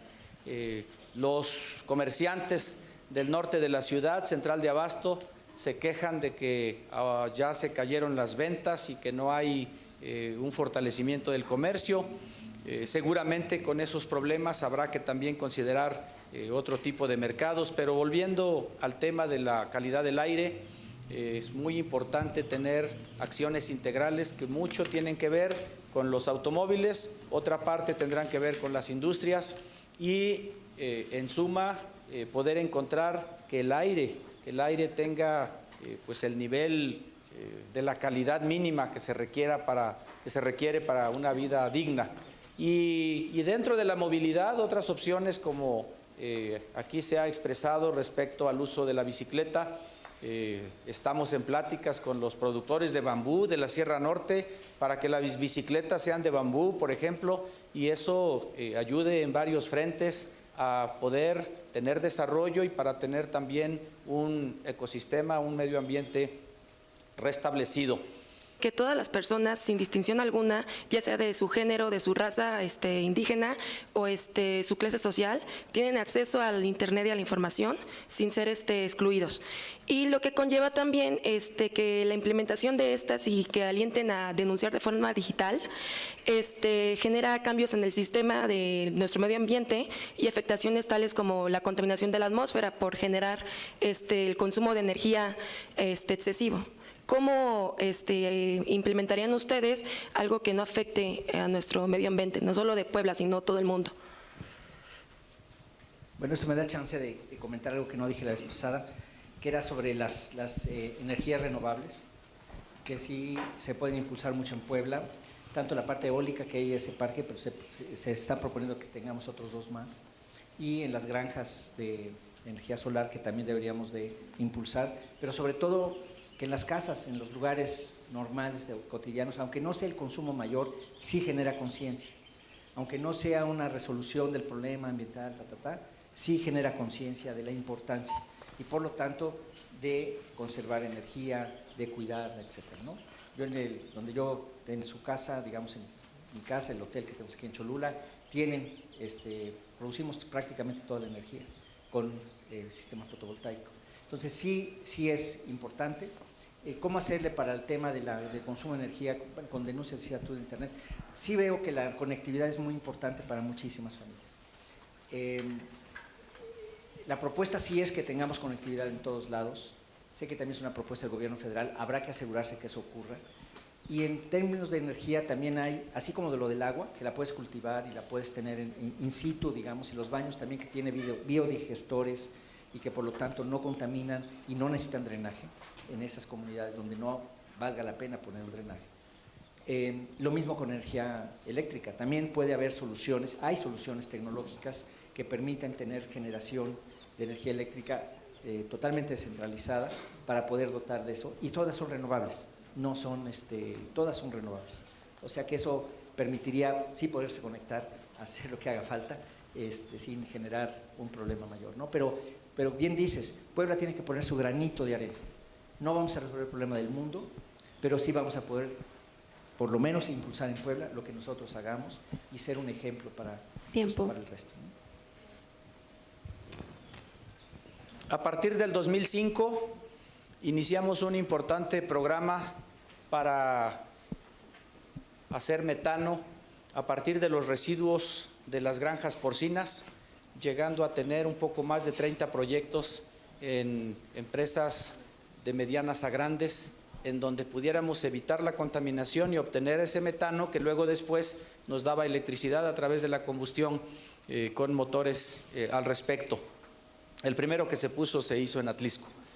Y también respecto al uso de otras energías, es muy importante ya adoptarlas, apoyarlas desde el gobierno, y hoy solo puedo cuantificar 3 proyectos de bombeo de agua potable, uno en Tepanco de López, en Francisco y Madero, otro en Tepeji y otro que está en Olomatlán, Tecomatlán. Son los únicos 3 proyectos de bombeo de agua que reducen a 0 el pago del recibo eléctrico, porque el recibo eléctrico es lo que está ahogando a los sistemas de agua potable, a los sistemas municipales y estatales de agua potable en nuestro estado.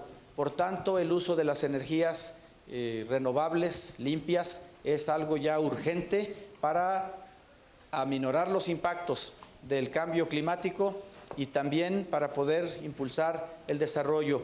Y hemos tenido encuentros con los industriales de la masa y la tortilla, que abarcan a casi 8,000 tortillerías, para poder adoptar los calentadores solares de agua en la elaboración del nixtamal, a fin de llevar el agua por lo menos a 60 grados y ya el uso de gas sea nada más para subir otros 20 grados, con ello reducir sustantivamente el uso de gas y tener más productividad, menos costos y a su vez, otra vez, mejor ambiente. Y por supuesto que la conectividad es una urgencia que también tendrá que impulsarse desde el gobierno del Estado, de los gobiernos municipales, para que la gente pueda tener ese acceso.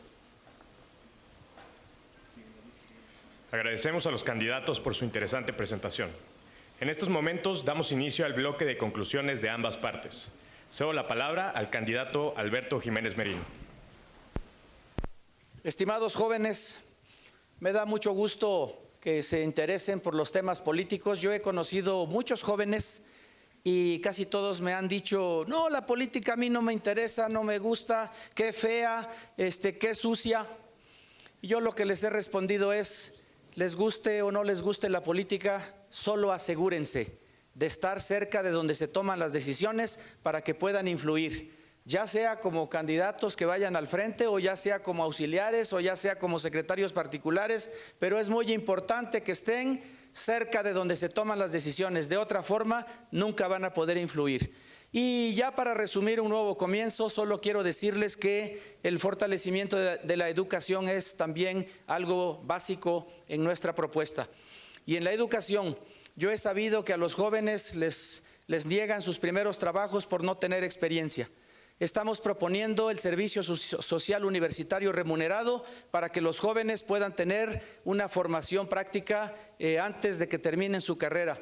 Y otra de las propuestas que estamos haciendo es la formación de líderes, en donde jóvenes del último semestre puedan elegir un problema de nuestro estado, o bueno, de nuestro estado, porque aquí es Puebla, yo sé que hay de aquí de varios estados, y que puedan ir ahí a donde ya se resolvió, a capacitarse en estancias entre 1 y 3 meses pagados por el gobierno, para que regresen y guíen el desarrollo de las familias y de las comunidades. Estoy muy seguro que una formación más práctica, una formación en donde haya mayor pertinencia, donde haya estímulos a las empresas que contraten a los jóvenes, les dará a jóvenes que hoy sabemos están mucho mejor formados que nosotros de las generaciones anteriores, les dará la oportunidad de insertarse más rápido en el mercado laboral y contribuir al desarrollo de su estado, al desarrollo de su comunidad y de su región. Agradezco mucho esta paciencia que han tenido para escucharnos y hemos tomado nota de sus preguntas, de sus preocupaciones, para que podamos incluirlas.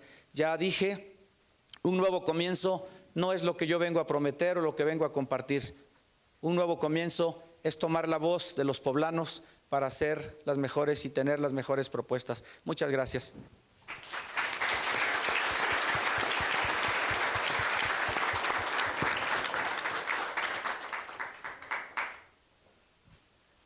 Muchas gracias, candidato. Ahora escucharemos la conclusión del candidato Enrique Cárdenas Sánchez. Muy buenas tardes otra vez a todos. Quisiera platicarles muy brevemente por qué cambié de giro y por qué a esta etapa de la vida uno se mete a la política por primera vez. Y la razón es muy simple, porque igual que ustedes, en muchas cosas ya no creemos. Igual que ustedes, estamos hasta acá. Igual que ustedes, estoy yo mismo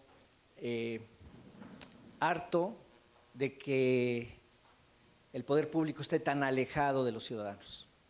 Tan alejado que no les importamos.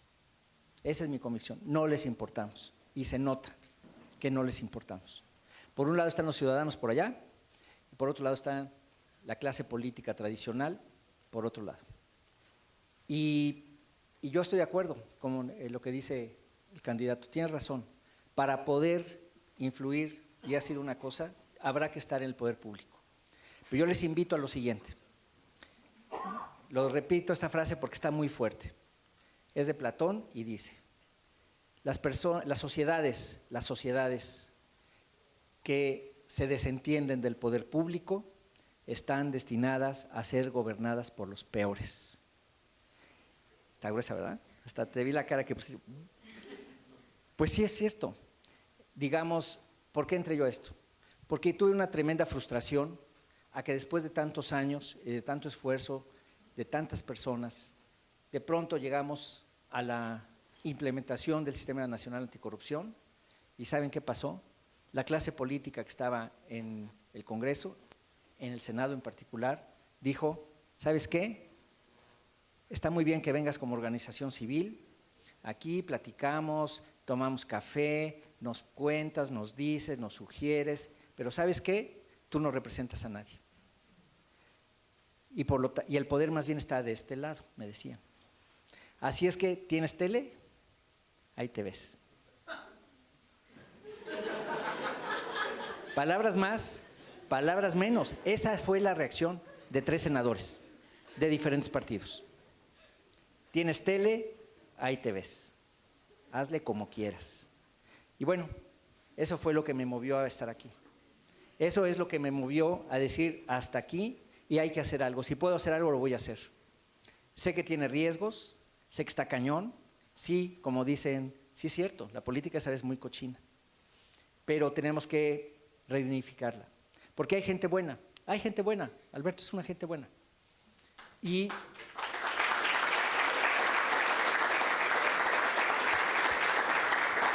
Pero hay otros que no, hay muchos otros que no. El que está ausente el día de hoy, no.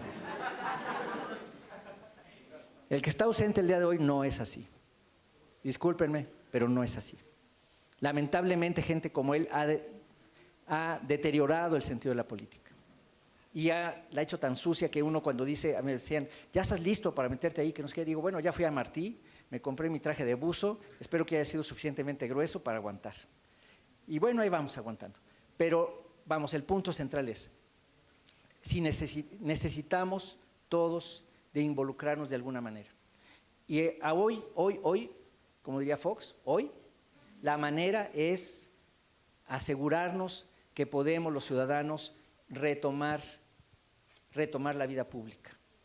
Y lo que yo quiero decirles es que tendrían ustedes un representante, porque soy igual que ustedes. Hasta hace poquito no tenía yo el estigma o la etiqueta, pero la necesitamos para poder hacer muchas cosas. Porque eso que me dijeron esos senadores sí me llegó muy fuerte. Sí, cierto, yo no era representante de nadie en estricto sentido, pero sí sentía que representaba a muchísimas personas que estaban hasta acá de la corrupción, hasta acá, que ya queríamos hacer algo. Y por eso conseguimos 600 y pico mil firmas cuando buscamos las firmas de la 3 de 3, ¿se acuerdan? Entonces, estamos en eso, pero necesitamos sus votos. Necesitamos los votos de ustedes, quizás aquí hay mucha gente de fuera, porque no trae INE de aquí, a lo mejor, pero tienen amigos que son de acá. Y yo les diría, si queremos un cambio verdadero, completo y de veras, no de la 4T, sino de otra T, tenemos que ir a votar, no solo ustedes, sino muchos más que ustedes. Lo que les estoy pidiendo es, agarren el toro por los cuernos, empodérense y de una vez por todas digan, es mi responsabilidad y yo sí puedo. Porque como ahorita le estaba yo invitando, de verdad, a ser gestores de paz en miles de comunidades que hay en Puebla, que podemos transformar la vida de tanta gente, yo les invito de veras a decir, órale, vamos a hacerlo válido, el 2 de junio. Yo no tengo grupo político. ¿Quién va a estar en el gabinete? Pues los mejores, las mejores personas, también en los consejos, también jóvenes, porque traen muchas ideas. Entonces yo lo que les digo es, metámonos a tomar el poder público, no desde el punto de vista tradicional de que yo soy acá el chacachaca, no va a ser así. Vamos a tomarlo para poder servir, para poder ayudar, para poder resolver los problemas de los cuales te quejas. Porque de otra manera nomás a uno grite y no te hacen caso. Cuando llego a unas comunidades y me dicen, es que siempre vienen los candidatos, nos prometen cosas y luego se van y nunca regresan, digo, tienen razón, pero yo estoy igual que usted. A mí tampoco me hicieron caso. Estoy igual que todos. No nos han hecho caso en muchísimas cosas. Y eso es lo que les vengo a decir. Y ahorita la batalla de Puebla… Tiempo. ¡Ay! Es una doble batalla, por Puebla y por México. Estamos jugándonos el futuro de México en esta elección. Gracias.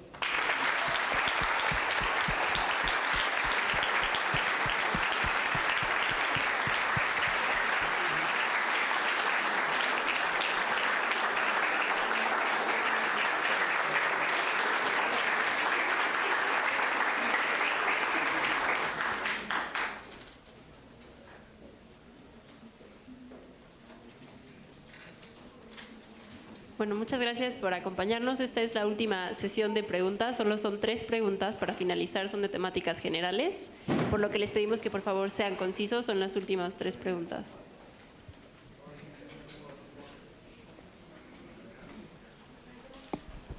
Pregunta de las calles.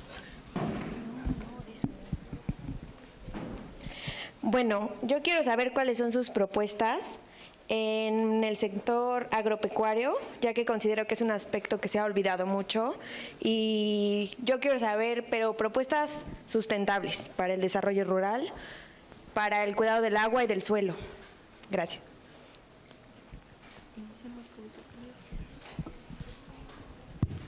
Como gobernador me he comprometido a destinar 1.500 millones de pesos para el campo, a fin de que tengamos apoyos para la capacitación, la asistencia técnica, centrales de maquinaria, no maquinaria de juguete, tengamos apoyo para el desarrollo ganadero, tengamos también apoyos para la acuacultura, para la tecnificación de las unidades productivas, la tecnificación del riego, algo que ya antes hemos hecho.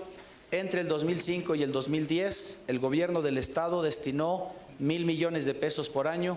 Hoy le estamos subiendo a 1.500 millones. ¿Qué buscamos con todo eso?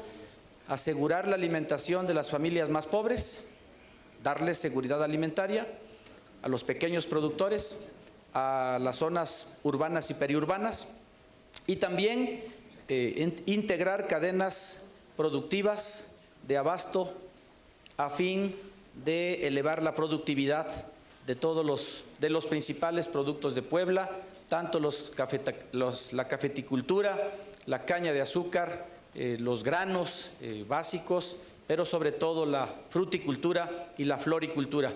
Seguir fortaleciendo el agave mezcalero que empezamos a desarrollar en el año 2000 y que para este tiempo ya tiene denominación de origen, pero que entre el 2000 y el 2010 se le dio un empuje muy importante. Es seguridad alimentaria, pequeños productores y cadenas productivas, nuestra propuesta. Yo preferiría, estoy de acuerdo con lo que se ha comentado, yo preferiría realmente pasar ya comentamos un poco sobre cuidado del agua y tal, preferiría mejor, dado que ya está como muy discutido, pasar a una pregunta adicional. Muchas gracias. Gracias, candidatos. Buenas tardes. ¿De qué manera en su agenda de género está metido el tema de la comunidad LGBT, ya que Puebla tiene una gran presencia y sin embargo no hay registros de los crímenes de odio que se han cometido en el Estado? Iniciamos con usted, candidato. El respeto a las personas, a sus preferencias, a sus credos, siempre estará garantizado por el gobierno del Estado y tendría que ser un garante de la convivencia y de las decisiones de los individuos. Mira, yo creo que la diversidad es una fortaleza y no un problema. Siempre, aquí en la UDLA siempre decía yo que estamos todos por un objetivo en medio de la unidad en la diversidad, que eso viene la palabra universidad. Y esa sería una filosofía, es una filosofía para mí. Es decir, el respeto, la tolerancia y dar oportunidad a que las personas tengan pues, lo que tengan que, su desarrollo personal. Sí creo también en que deben de visibilizarse los crímenes de odio, porque al final de cuentas, un poquito lo del acoso sexual, es también lo mismo, ¿no? O sea, el acoso por un crimen de odio, o que no se llega a crimen, pero es un acoso por odio, digamos, por esas razones, o por razones a lo mejor étnicas, que también sucede, la discriminación por diferentes formas. Se tiene que acotar, se tiene que detener, para evitar justamente llegar a lo que no queremos que llegar. Pero eso tiene que partir de un respeto a las maneras distintas de pensar. Pero yo de entrada sí pienso en lo personal eso. También me han preguntado qué onda con otras cosas complicadas como el aborto y eso. Y de una vez les digo, o sea, sí creo que sea un tema controvertido, es un tema complejo y sí exijo que tomemos el toro por los cuernos también y que es un tema de la ciudadanía, no del pensar de una persona. Es un tema de la ciudadanía que tiene que tener representantes en el Congreso para que hagan lo que tengan que hacer. Ahí otra vez el involucramiento, es decir, tengo pues representación real en el Congreso y va a poder llevar mis inquietudes al Congreso. Y un respeto total a la división de poderes, eso es clave, permite ese tipo de cosas. Entonces, en temas controvertidos, en temas donde realmente la sociedad es la que tiene que decidir, yo voy porque el Congreso lleve las propuestas y plantee las cosas. No me siento muy bien yo imponiendo mi propia voluntad. Tiempo. Pero lo que sí es que parto de ese respeto y esa tolerancia, como lo hice aquí en la UDLA siempre. Finalmente, nuestra última pregunta. Buenas tardes, muchísimas gracias en verdad por haber venido y darse un tiempo.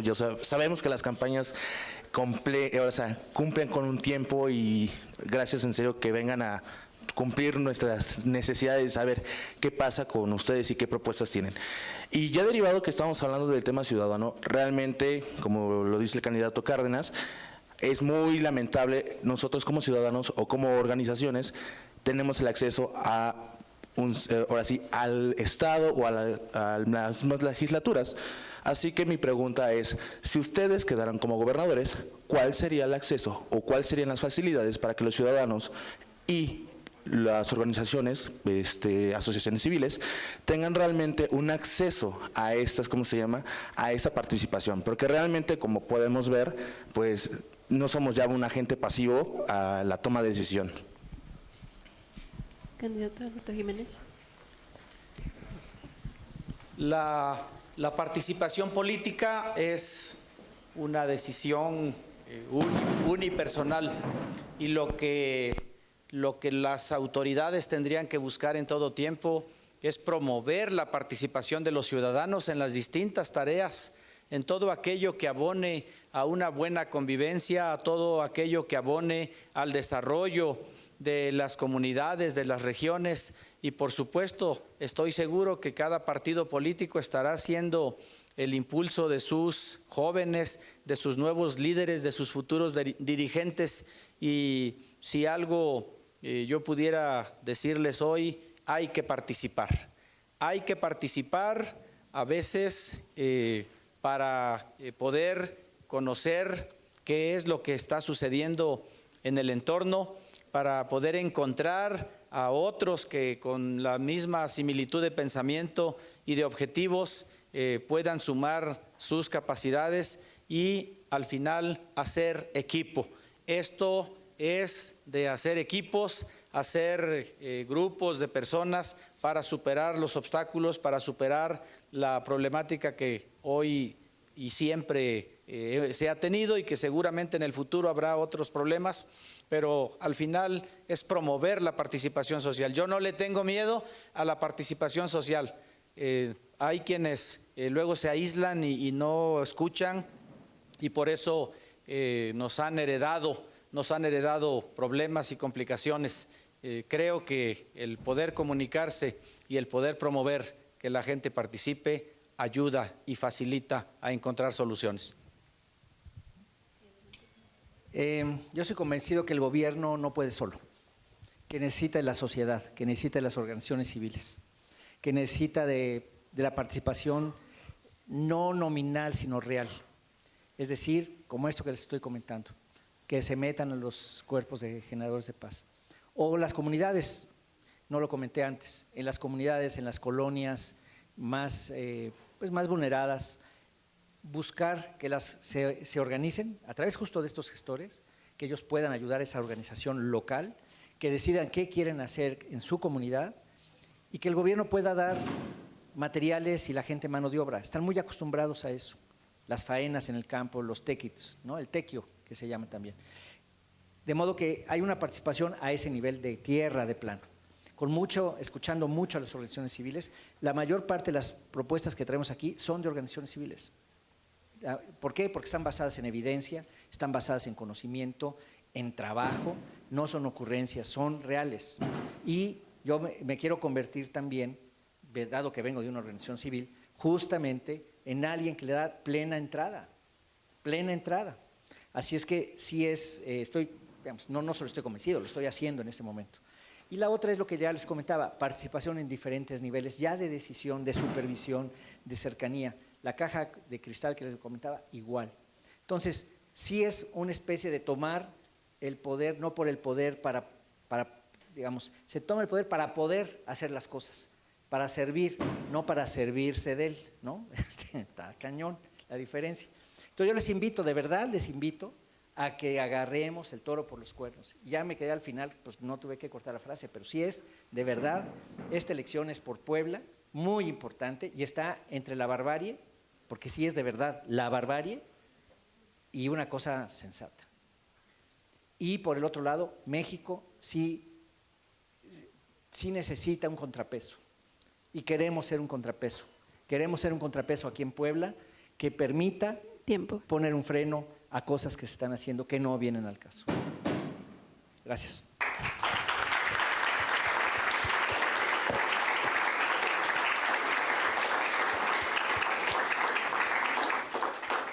Agradecemos una vez más a los candidatos por compartir su trabajo. De esta forma damos por terminada la conferencia Camino a las Elecciones. La mesa directiva y el Departamento de Relaciones Internacionales y Ciencia Política les da las gracias. Esperamos lo hayan disfrutado. Buena tarde.